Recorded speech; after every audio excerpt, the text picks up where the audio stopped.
Hello guys, KP Shamino here with a new video for Path of Exile 3.25, the Settlers of Gargul. So this is a build that I'm going to play in the next league.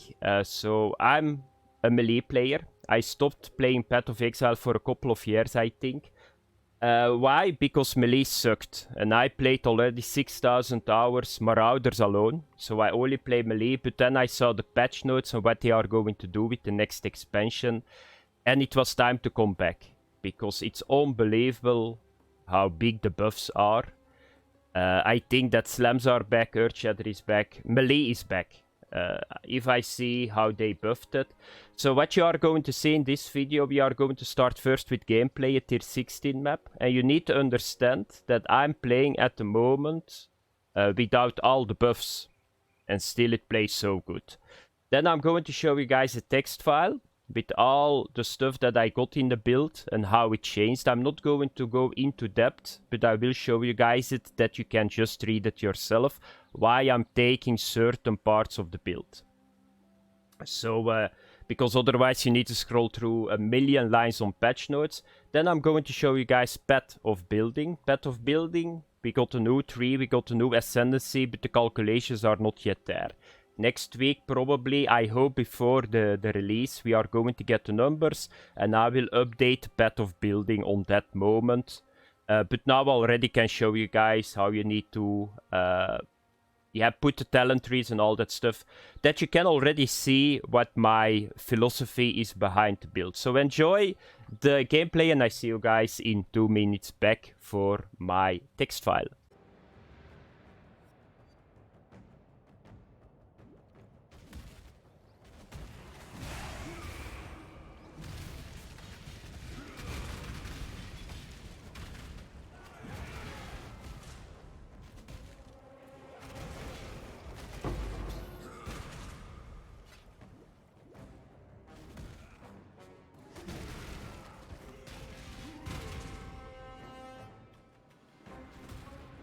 I cannot do this yet.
Okay guys, so the text file, what is changing in the next patch? So you can see that the base and added damage will go at level 20 for Earthshatter from 200% to 393. So that's a very decent buff for the DPS. Shockwave got buffed too. The damage for Shockwave will go from 260 to 336%.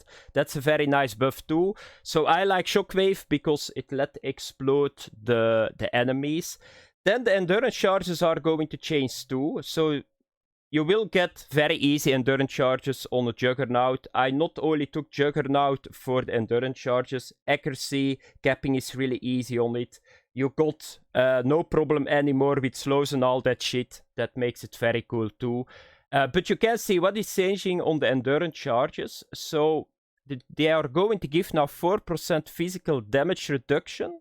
So for hits, that's a lot. So it's just every melee hit that you get in, you get 4% less damage from it for every endurance charge. And that's not all. You got just the same now for elemental damage too.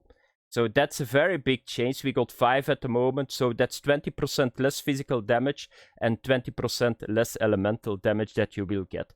Very big. Flesh and Stone got a very big buff too. You can see it here. So it's you got the blood and a scent stance.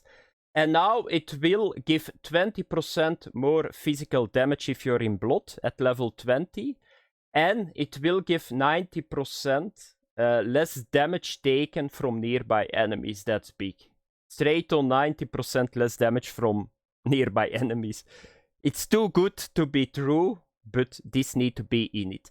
Enduring Cry, for me, they nerfed it. But I'm still going to use it. Why I'm using Enduring Cry? Because Earthshatter need to get activated the spikes. It's more an activator. You guys can read it here. It's going to regenerate a lot of life, but I think they nerfed it. I'm using Seismic Cry.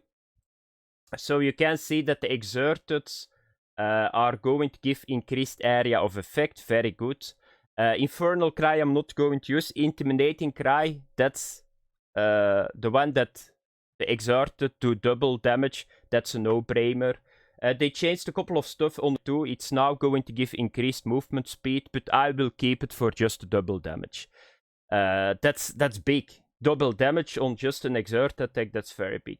So then you see the War Banner. The War Banner is not anymore reserving mana, but it's now going to... how can you say it? It's going to load... it's going to get strength with Valor. And Valor you will get if you're in melee combat. So that's a little bit for me a problem. Because I hit really slow. And I'm not sure how good you can use it on bosses. Because yeah, you only hit the boss. But it's very strong. So on the base you will get 20% more damage if you put it out. But there is like a node that you can use, that you will get Valor if you use a War Cry. You guys will see it if you go to Path of Building, but this is very strong. Just straight on 20% more damage, and you can buff it, by the way, too. So I think that you can go, if the calculations are right that I saw, to 60% more damage if you put all the nodes on the tree. So it's a no-brainer. War Banner need to be in it. And then Rage... You can't just get now Rage by taking 2 or 3 nodes. Why would I not take it? And the good thing is that it's no longer giving attack speed and movement speed. Why attack speed is a problem? Because I need to keep hitting slow for the Fist of War. It's just going to give you straight on more attack damage, and I think you can go to 30 Rage on the base. That's a lot of attack damage, and you just need to take 3 nodes or 4 nodes. You don't need to bother anymore that you need to get a Berserker. You don't need to bother anymore with the Rage, Gem and all that stuff. Straight on, take the nodes, you get Rage, you get more damage. That's so simple, it's unbelievable. And that's really good. This is really good. It's going to make the build so much more stronger than you guys just saw. But now it's time for Path of Building. Okay guys, a Path of Building, and I will post this under the video. So I did a little bit of work. So I didn't play the game for, I think, 1 or 2 years. So if there is something wrong, like a gem that I'm using that is not anymore in the game, just say it to me and I try to fix it. But I think that the most things that I search for are still in the game, and I think it's still working. So first of all, I'm going to start with the Juggernaut. So this is a crit build.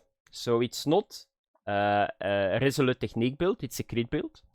So therefore I like Juggernaut too for this node. They are not going to change it. Straight on 500 accuracy rating. Increased attack speed per 150 accuracy rating, so it gets buffed a lot if you stack accuracy. I'm not stacking... it's not a stacking accuracy build, by the way, but it's always handy. And then gain accuracy rating equal to twice your strength. So you don't need to get bothered with the hit chance. You can see it's 100%.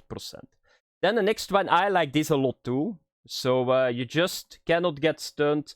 You cannot get slowed. You cannot get anything. I like this a lot. Then I'm going to take this one, Unflinching, just to get an extra endurance charges and a chance to get the maximum endurance charges. And I took this node, Unbreakable. I like the armor that gets doubled. Why? Because it synchronizes really good with Molten Shell. And 15% of armor also applies to chaos damage taken from hits. So I took this for now, but I didn't test it because it's not yet in the game. But it's possible I'm going to test this one too, because this is spicy too, what they did here. So that are the notes. And then for the build. So what do you get here in the build? So it's straight on the build. So you start here, then you go here to Born to Fight, and then you go here to the right. And here I did something special. So this is a trick that you can do, that most of the time, if I can do it, I do it. So you just put here in this jewel a brutal, restrained, timeless jewel with everything that you see here. And then this node is going to get, you are blind, but it's going to buff your critical strike chance with 25%. It's an easy way to get a lot of critical strike chance. So you just buy this and you take that. Then I took here accuracy, because accuracy scales really good with my ascendancy. I took here the 500 accuracy rating. So that's the mastery. Then we go down here. And here I went to the right. So I took here disembowering. And then I took here this node. This is the node for the banner. So you can see that I'm going to get increased aura effect. That's really good. And here once again increased aura effect.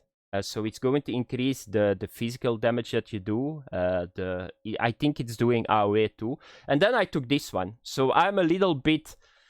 I think it's going to be very difficult to get Valor with this build, because you hit a lot of enemies. Therefore, I took this mastery, gain 5 Valor when you Warcry. So you are going to Warcry constantly. So I think this is a good bet. This is going to work. So that's for the War Banner. And then we are going here. And this is a very important node.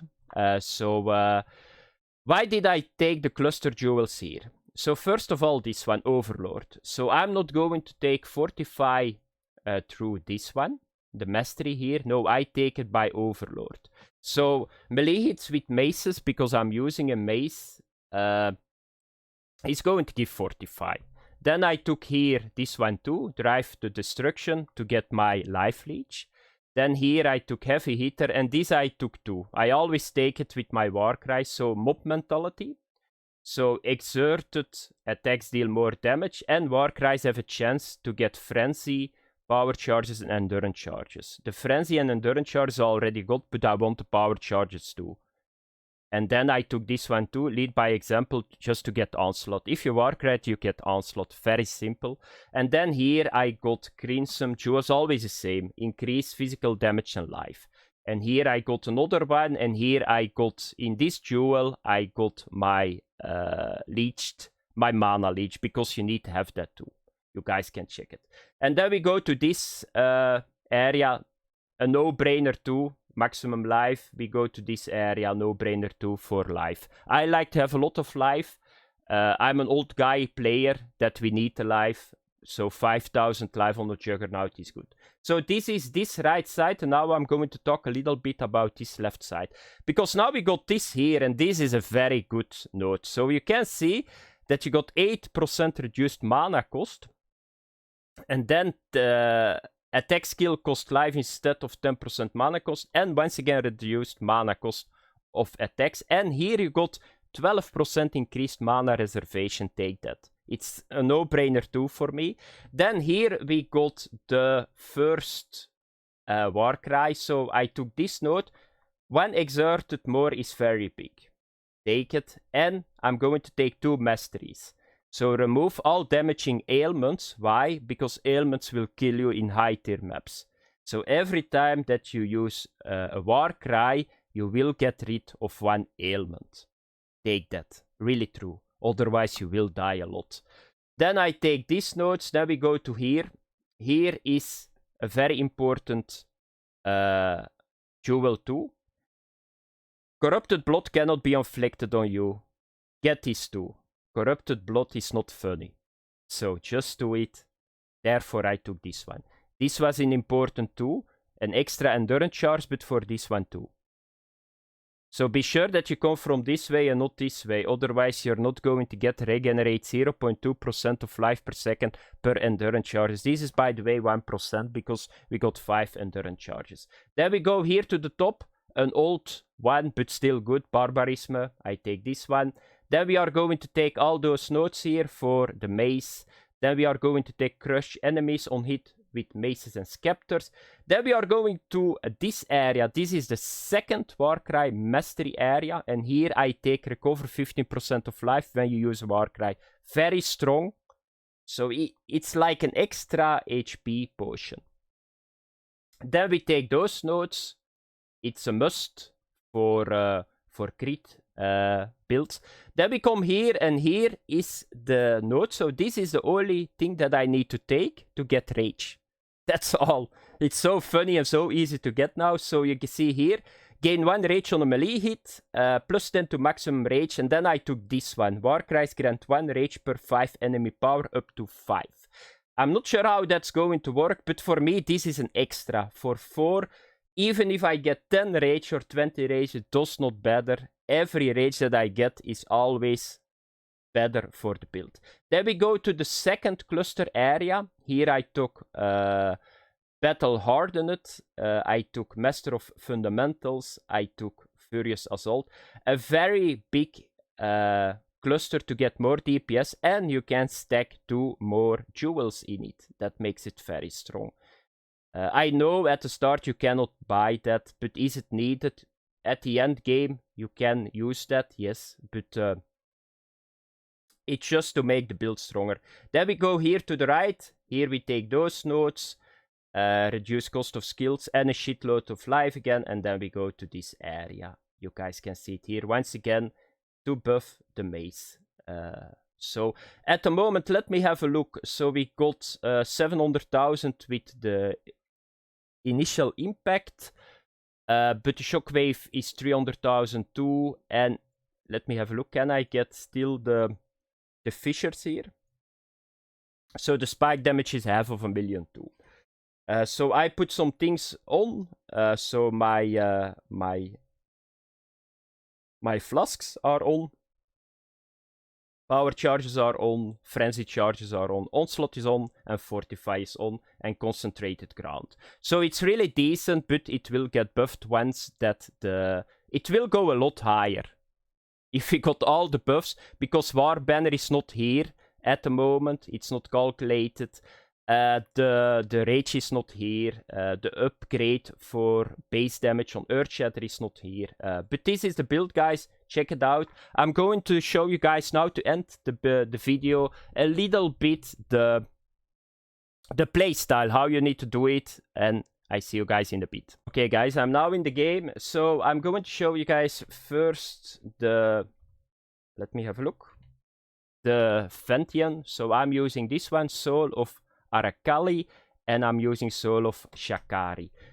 So my flask, I'm using on the first one just a life flask. This is going to make me immune to bleeding, because I don't have anything against bleeding, so therefore I use it. Then I'm using my granite flask. Then I'm using the bottled fate. Very good for this build. I'm using, of course, a quicksilver flask and a diamond. If you want to check the settings, they are all in Path of Building. You need to use a two-handed mace. Very simple. Increase physical damage, add physical damage, attack speed. That's it. Here I got my cries. So with life tap, very important. They are not going to use mana. And here I got Molten Shell 2. I'm using Abyssis Helmet. I never had a problem with it. And you take a lot of melee damage, but you got so much damage reduction that it's not really a problem. Here I got cast when damage taken. Precision is here. Don't go too high with precision, because it's just getting mana. Therefore it's not at maximum. I got Blood Rage here too for the frenzy charges. I will get them with the clusters too, but here you will get them right away. Here is Life Leech too. So it's really good. This is old style cast when damage and Blood Rage. Then we are going to the chest. I'm using for the chest a full Dragon Scale chest. A lot of armor, evasion is on this one. Just life and your resistance, of course. I'm always going with the turquoise amulet. You can see it here. I still need to get the enchant on it too. Then the rings, not so special. Get your resistance up. Live physical damage is very good. You can see it here. Gloves are always spiked gloves for me. And here I got my Leap Slam. So Leap Slam is mana free too, because I linked life tap on it and faster attack do it faster. Here I got my War Banner. Then I'm using a Stygian Vice. Once again live, you can see it here. The gem that I use here, I like to have the gem that you cannot be maimed and cannot be hindered. I'm not really sure that's still in the game. I think so, but that's very irritating, maimed and hindered. Therefore I take it here. Then the boots, very straight on, maximum increased movement speed, life, and the resistance one again. And here I got level 3 enlightened. I did not take a 4. If you can get a 4, it's even better, but I want to go with the 3. Then Blood and Sand is here, Flesh and Stone is here, and Pride is here. So that's it. So what do you need to do? So first of all, you can see here. So put Earthshatter over here. Here you can see Val Molten Shell. So I'm using Val Molten Shell. Why I put it here? So I can see when it's active. So if you push Control, you can see an extra bar here, and I put it on F1. So I cannot see visual when I can use it. Only here, and then I push F1. So Leap at number 1, then Enduring Cry at number 2, Intimidating Cry at number 3, then 4 is Sesame Cry, and then here I put my Molten Shell. This need to be Molten Shell. So if I see that I'm in trouble, I can just use it. And I got some extra HP. So that's it. And then you jump around, you hit stuff. So you just hit your Earthshatter. You activate it by using a War Cry. If you are on a boss enemy, you need to use Intimidating Cry or a yellow one. Because you can see exerted attack deal double damage. It's very big. If you are doing packs, you'd use Seismic Cry because it increases your area of effect. And that's it, guys. So thanks for watching. Have fun in the next league, and I see you guys in next video. Bye bye.